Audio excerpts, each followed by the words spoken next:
Welcome, my amazing viewers. Thank you so much for joining me on my program once again. I appreciate you wherever you're joining from. If you have not subscribed to my channel, please kindly subscribe. Click the notification bell so that you'll be notified each time I upload a video. You will be among the first to receive it. Thank you so much and remain blessed. Remember, join our prayers. If you have not joined, this is the time to join. Join the prayer. Pray as much as you can.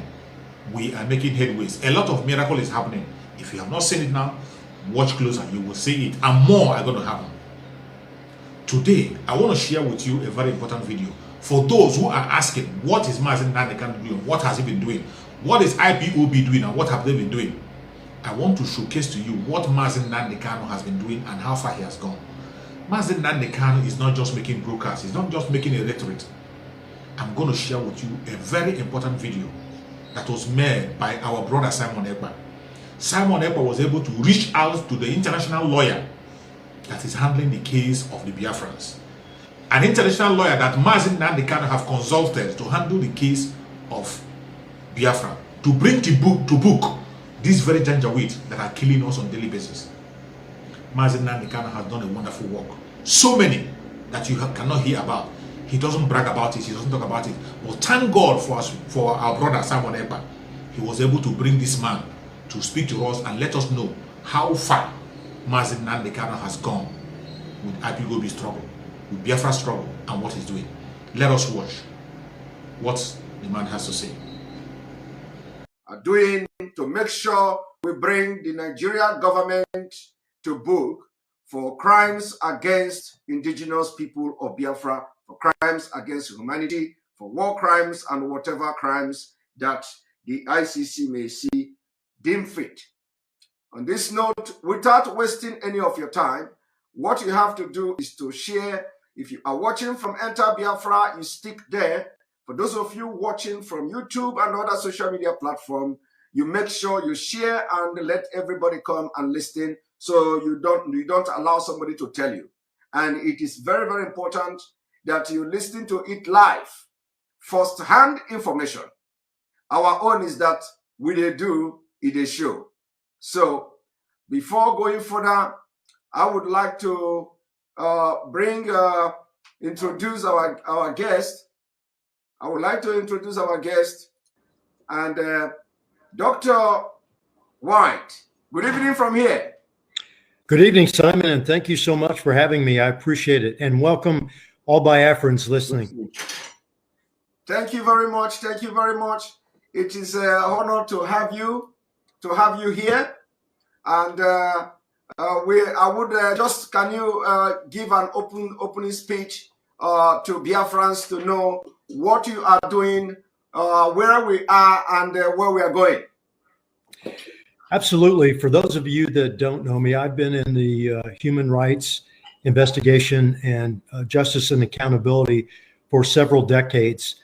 I served as the chief of investigations for the United Nations-backed Special Court for Sierra Leone, where we indicted numerous individuals for war crimes and crimes against humanity. And most notably was Charles Taylor, the former president of Liberia. And at that time, he was the first sitting head of state ever indicted and convicted. Subsequently, everybody else that we had tried to still remaining alive. Unfortunately, we had a few that passed away due to ill health. They were all convicted. So I have been involved in Africa for over two decades in pursuing justice and accountability for those that can't get it themselves. Now, because of that and the work that we have done, we were retained by the leader of IPOB, Mazi Nnamdi Kanu. And as you know, he was very concerned about what's going on in Nigeria as a whole, but most importantly, the plight of the people, of the indigenous people of Biafra, and the ongoing genocide, which is a wide-scale and systematic killing of civilian population targeting specific groups. There are Christians, there's Jews and Shias, but most notably is the indigenous people of Biafra and what you have suffered ever since 1970. So he sought our assistance. He retained us we are in Washington, D.C., but we're actually global. He retained us to promote an human rights advocacy campaign for IPOB and seek justice and accountability for all Biafrans that are related to the IPOB worldwide. And even though we're based in Washington and we were focused there, we've taken our efforts global. So he retained us, and he also, in his absence, delegated those authorities for accountability and justice to the authorized representative, Madam Oyibo. And most of you know of her. So we worked very closely with her, and we continue in his unfortunate predicament right now, which eventually he will get out of that predicament. But for right now, we're working closely with his delegated authorized representative, Madam Oyibo, who has been delegated this authority globally, working with us. I've had a subsequent conversation before his unfaithful plight of where he is right now, and he has full backing and support of her. So we're working very closely with her and the other people with IPOB in the United States to advance this human rights campaign, seeking justice and accountability, which, you know, on Wednesday, as a result of that, we have been collecting evidence and information demonstrating that there was a wide-scale and systematic killing of indigenous people of Biafra, which was being conducted by the Nigerian government. So we filed a criminal complaint with the International Criminal Court on behalf of the IPOB on Wednesday and requested that they conduct or open an official investigation documenting the atrocities that are occurring against the indigenous people of Biafra. Thank you very much, Dr. White. You've actually, in your opening speech, addressed almost all the concern. I would want you to shed more light. You know, when it comes to Africa, people believe that people of Africa, you don't hold them accountable for crimes, especially these crimes against humanity. We have seen in so many countries where some government officials, president, ex-president, were persecuted, and some of them are still facing persecution today. What are you going to assure the Biafra people about your past, from your past experience? We know it is not going to be very easy. We know you have done it before. What exactly are you going to tell Biafra people, or, you know, giving them assurance that in your past experience, even though they told you something that you cannot get Charles Taylor, you cannot succeed, you cannot do this, you know, we want to hear, you know, some of your experience trying to bring these leaders in Africa to justice. Well, let's be realistic and honest. You're right. This is not an easy task. But when you do the right thing for the right reason, things happen. I was told time and time again, you will never get Charles Taylor. It will never happen. Well, you know, we are a group of people, and we have a lot of people that are working with us and for us that want to seek justice. And unfortunately, right now, because of things going on in the world, Nigeria has been lost in the shuffle. Well, we put Nigeria on the map on Wednesday. Not only did we notify the ICC of what's going on, we also notified the Secretary General of the United Nations. We also alerted the Foreign Secretary in the UK, and we also put on notice the High Commissioner of the United Nations High Commission for Human Rights. So globally, we have spotlighted what's going on in Nigeria right now. And it was not just what was going on in northern Nigeria with Boko Haram and some excesses by the Nigerian security forces. Quite frankly, this is a global problem, and it needs to be addressed. Nigeria is the largest country on the continent of Nigeria. And what is happening right there is an international security concern, and it should be. What we can guarantee the Biafrans that are listening to this, people specifically affiliated with the indigenous people of Biafra, is that we will work tirelessly to pursue justice, just like we did with Charles Taylor. And we sought justice for the people of Sierra Leone, where that court was. And right now, we're also working to try to establish a war crimes and economic crimes court in Liberia. So we're very active on the continent.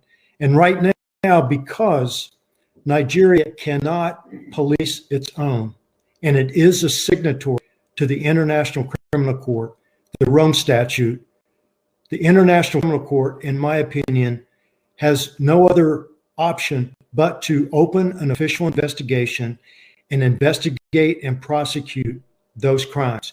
Nigeria is a signatory to the Assembly States Party and the Rome Statute, which gives them the authority, meaning the ICC, the Office of the Prosecutor, to investigate and prosecute them if they themselves cannot do it. Either they're unwilling or they do not have the capacity. And as you know, in December of this year, there was a preliminary examination that confirmed that there are atrocities ongoing in Nigeria. So the next step is to request a formal investigation, authorization from the pretrial chambers to open up that investigation. We feel on Wednesday, we gave them sufficient information and evidence that would support and warrant the opening of a criminal investigation into what's going on in Nigeria. And we've also pledged our support to continue to collect and provide evidence and information that will support a prosecution for those involved in the atrocities that are being committed in Nigeria today, especially those targeting the indigenous people of Biafra. Thank you very much, Dr. White. You said something very, very important. You said this will be quite challenging, but when you do the right thing, at the right for the right purpose, things begin to happen. They do. We know corruption's worldwide. And look, when we pursued those individuals that committed the atrocities in Sierra Leone, we had a lot of challenges, but we had a lot of good people that surrounded us, and we have that right now. And we fully intend to stay engaged. We know what needs to be done. We know what needs to be presented to court to be able to properly convict someone of the charges that have been led against them. So we believe we have the right team. We spent decades, and I've got 40 years of criminal investigative experience, and I've got over two decades of experience working on the continent, in the bush. I lived and worked there. I didn't just work in Europe or from the US. I lived and worked in Africa, and I've traveled 38 countries on the continent. So I know the challenge, I know the difficulties, and it's not going to be easy, but with the right team, we can persevere and hold these people accountable. And we promise that we will stay engaged with the International Criminal Court in seeking justice and accountability for the indigenous people of Biafra. Thank you very much. We may not have much time. I know that your schedule is very, very tight. Now you know that Nigeria have a very long history of human rights abuse. Genocide has been committed in Nigeria. Unfortunately, the International Criminal Court was not set up to prosecute the war crime against the Biafra people during the Biafra War. And there has never been anybody, no government official in Nigeria, ever, since the beginning of the International Criminal Court, nobody has ever been dragged or summoned.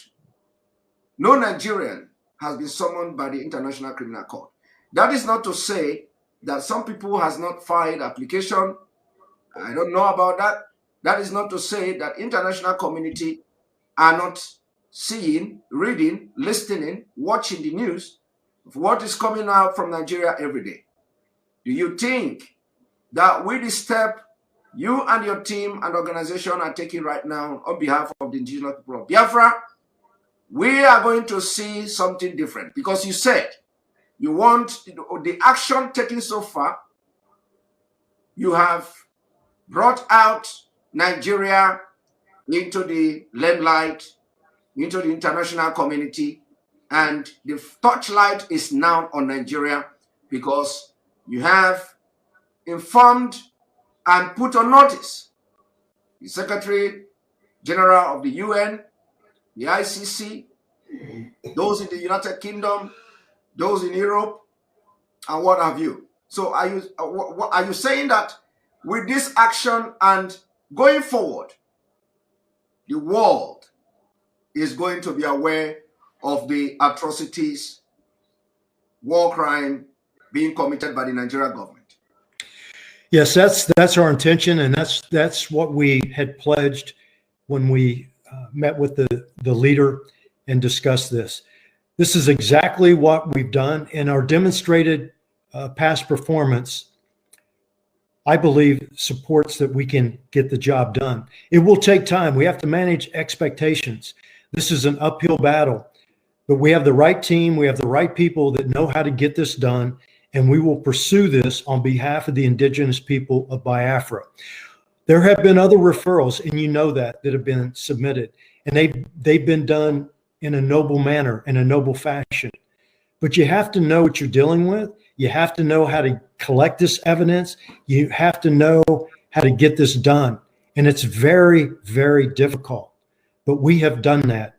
Think about it. We started, and within a little over 3.5 years, we were able to indict and arrest the first sitting head of state ever for war crimes.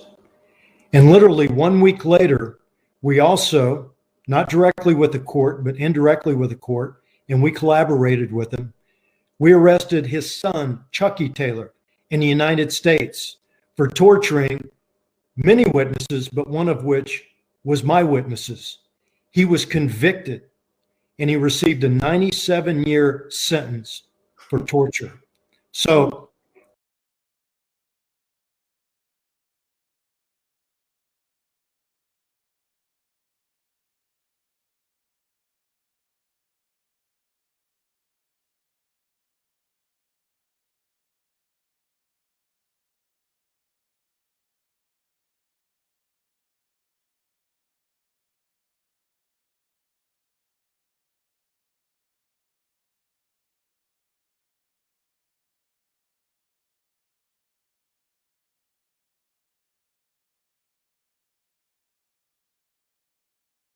Like you said, within 3 years. And you even went ahead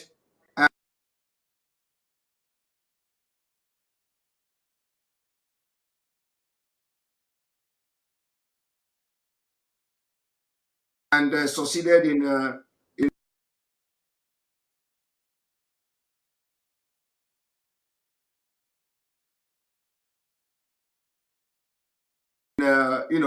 bringing his own son to book. Let me just for clarification, because in social media, when people are watching you, and because the way you speak, some of those in Africa may not understand you. So just for clarification, did you say that Charles Taylor's son, that you were able to arrest him because of the job you did, and he was sentenced to 97 years for torture? Chucky Taylor was not arrested by the special court. What I'm saying is that we were able to collaborate with the United States authorities when we received information that he was coming back to the United States to recruit some child soldiers to go back to help break his father out of the special court detention facility. Because of our international cooperative efforts, we're able to coordinate and work with the United States authorities. So when he came into the United States, he was arrested for passport fraud initially, and then we charged him with torture for torturing many witnesses, but one of which was our witness in the United States.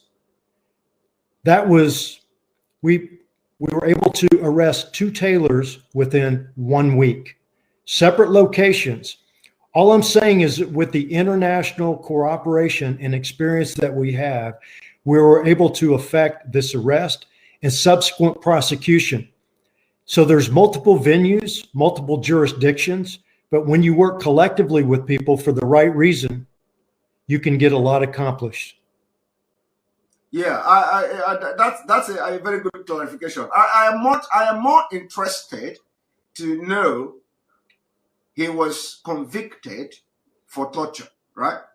That's correct. The first time ever in the United States. It was a United States statute that was passed in 1994, and Chucky Taylor, to my knowledge, was the first one ever prosecuted and convicted, successfully convicted in the United States. This is an interesting one, because why I want to to stick on this particular topic you just raised now is because you said he was convicted and sentenced to 97 years for torture. It's not even about that he has killed people or committed all manner of crime against humanity and all that, but for torture, and he got 97 years. That's correct. And my point that I'm making here, there's a lot of options. We have the ICC, and there are other jurisdictions that can be utilized to prosecute people that commit similar crimes. It may not always be the International Criminal Court, but these people travel around, and some of them have citizenships in other countries that will prosecute you because you have a citizenship from that country. Now, we understand that our leader, Mazi Nnamdi Kanu, was subjected to very severe torture in Kenya. And though we are yet to have him in court, and this is also going to be an inclusive. It is going to be inclusive, including the torture of our leader from Kenya to Nigeria.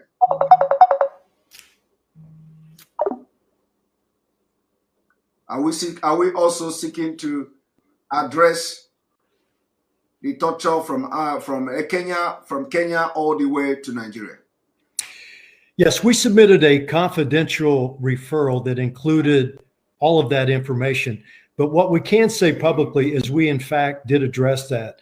Not only the wide-scale and systematic killings targeting the indigenous people of Biafra, but we specifically referenced that he was illegally abducted.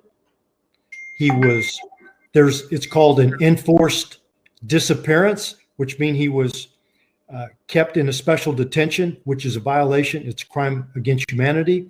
He was tortured, and then he was illegally renditioned from Kenya, as it's been alleged, from Kenya to Nigeria. So all of those crimes that I mentioned are crimes against humanity, which falls under Article 7 of the Rome Statute, which are all subject to jurisdiction of the International Criminal Court. And if the OTP, Office of the Prosecutor, gets authority to open up the investigation, these are the specific charges that they will look into. Thank you very much. I wouldn't want to take much of your time, but are you promising Biafrans that as time goes on, as we progress into this case, we'll be having, informing the Biafrans, because everybody seems not to know what is going on and all that. So it will be very good to have this kind of information coming every now and then to know the progress, how we are progressing at the ICC. Yes, this is just a start. This isn't the end. It's a process. But what they need to know is that the process, at least in our efforts, has started. And we are fully committed, and we will continue to provide information to the ICC so that they can do their job, as well as other jurisdictions. We're not just limited to one jurisdiction. Thank you very much. Thank you very much. I really appreciate you. If you can give Biafra people your word, last speech before you leave here, so we can continue with the other program I have. I will be back, and thank you for having me. Thank you very much, Dr. Allen. I appreciate it. Thank you. Thank you. Bye-bye.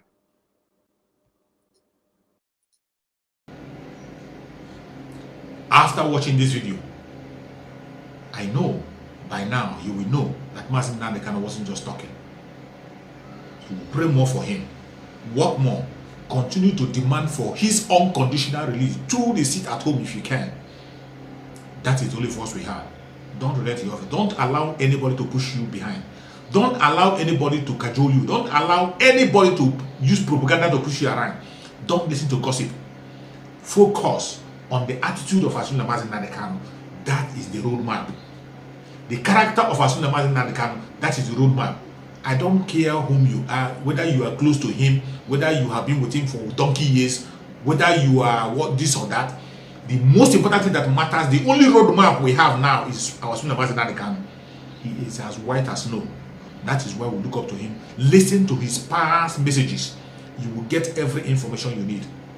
He is the only way forward. He has laid every foundation. We have to build on that foundation.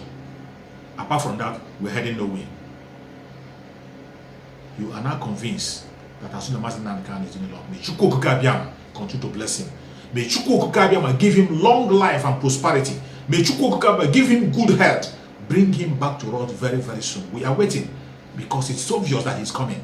He is coming. Nobody, one of a woman, can stop it. He is on assignment given to him by Chukwu Okike, and that assignment is almost done. Very soon, he will be out. We'll walk into Biafra, lifting our head high, singing the national anthem of Biafra with our hand in our chest, and happiness will be flowing everywhere. Thank you so much for watching, and remember, blessed. Bye-bye. See you again on the next video.